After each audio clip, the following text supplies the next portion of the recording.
Hello to everyone, my name is Mitidieri, and today I will talk about soil degradation in peatlands from the Peruvian lowland Amazonia. Accumulation of carbon dioxide and methane in the atmosphere are contributing to global climate change. An understanding of important habitats providing carbon sinks can help in setting conservation priorities to mitigate further climate shifts.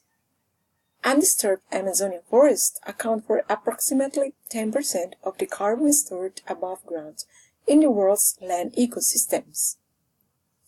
On the other hand, soil carbon storage depends on the balance between inputs from above-ground biomass due to mortality and senescence and outputs due to decay and erosion.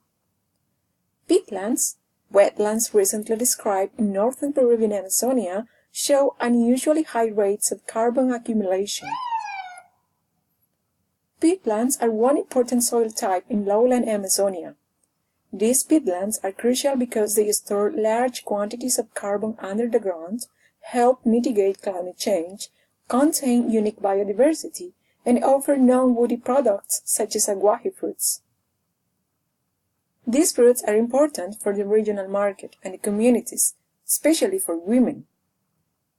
In this presentation, I will focus on peatlands found in South America, specifically in a community called Quistecocha, located near the city of Iquitos. For centuries, the consumption of aguaje has been common in the Peruvian jungle, but the population growth and the greater demand outside the Amazon basin has put in risk many aguaje populations, affecting the entire ecosystem. In this image, we see a disturbed peatland with only a few palms standing, and most of the surface area is covered by grass and non-woody plants, and is becoming drier as desiccation due to deforestation happens. Currently, large intact areas of tropical peatlands are highly threatened at a global scale by the expansion of commercial agriculture and other forms of economic development, such as new transport infrastructure that is facilitating access to remote areas. Another threat is the land use change to oil palm plantations, like we see in the picture. For instance, large areas of peatlands in Indonesia and Malaysia have disappeared because of extensive deforestation, drainage, and conversion to plantations. In Peru, these techniques have not yet arrived, but soon will other forms of threats. Carbon storage in peatlands is closely tied to waterlogging, which encourages the anaerobic conditions that limit the decomposition of organic matter.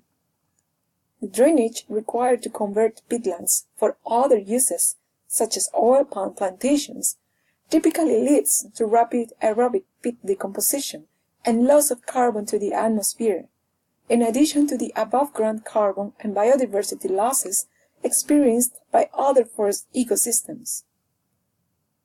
Smallholder activity represents an important land use within and around remaining intact tropical peatlands, through collection of wild plant resources and hunting game. Ecological impacts can be considerable at sites with easy access to the main regional market in Iquitos. Unsustainable forms of aguaje fruit harvesting involving felling female fruit-bearing trees and charcoal production are widely practiced. This market provides a livelihood for about 4,700 people. Payments for carbon conservation via reducing emissions from deforestation and forest degradation and the Green Climate Fund present perhaps the most obvious route protecting peatlands from avoidable human impacts, because the high carbon density of peatlands makes a favorable return for carbon conservation investments. Another key to conservation of peatlands are the people who live in these regions. In many places, there have been many efforts, often assisted by the governmental and non-governmental agencies, to develop sustainable resource management strategies for aguaje harvesting. Also, conferring land tenure to indigenous community, as distinct from more recent immigrants, has been argued to be particularly effective in protecting forests against the expanding agriculture frontier. Although the socio-political context differs from one region to another, the general trends facing the conservation of intact tropical peatlands are similar. Thousands of kilometers of roads and railroads are being built or upgraded.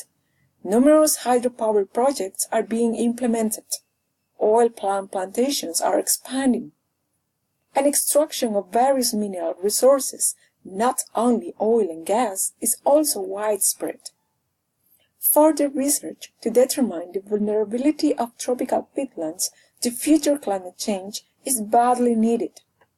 However, it seems that across key regions with intact lowland tropical peatlands, 21st century climatic warming will be offset by increased rainfall, suggesting that the carbon storage function of peatlands here may be preserved.